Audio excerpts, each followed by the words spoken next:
நண்பர்களுக்கு வணக்கம். இது பிரேக்கிங் நியூஸ் தமிழ். டிஎன்பிஎஸ்சியில் குரூப் 2ல் டெக்னிக்கல் எக்ஸாமினேஷன் எழுத போகிறவங்களுக்கு ஒரு முக்கியமான அப்டேட்டை டிஎன்பிஎஸ்சிலேருந்து அறிவிச்சிருக்கிறாங்க.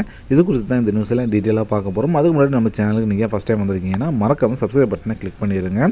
30/8/2024 அன்னைக்கு வெளியாகியிருந்த இந்த தேர்வு குறித்து தற்போது ஒரு புதிய அப்டேட் ஆனது வெளியே இருக்குங்க.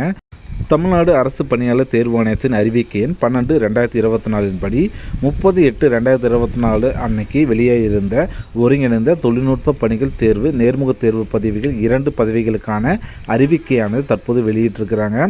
அறிவிக்கையில் என்ன சொல்லியிருக்காங்கன்னு பார்த்தீங்க அப்படின்னா, பல்வேறு பதவிகளுக்கான காலி பணியிடங்களுடன் மோட்டார் வாகன பராமரிப்பு துறையில் உள்ள தானியங்கி பொறியாளர் பதவி குறியீட்டு எண் 1788 மற்றும் சட்டத்துறையில் உள்ள கல்லூரி நூலகர் பதவி குறியீட்டு எண் 3003 ஆகிய பணிகளுக்கான காலி பணியிடங்களும் அறிவிக்கப்பட்டுள்ளன. மேற்காணும் பதவிகள் மாற்றியமைக்கப்பட்ட கல்வித் தகுதி குறித்து பிற்சேர்க்கை அறிவிக்கை எண் 12/2024 படி 11/9/2024 தமிழ்நாடு அரசு தேர்வாணைய பணியாளத்தின் இணையதளத்தில் வெளியிடப்பட்டுள்ளது என தெரிவிக்கப்பட்டிருக்குதுன்னு இப்போ அப்டேட் கொடுத்துருக்காங்க.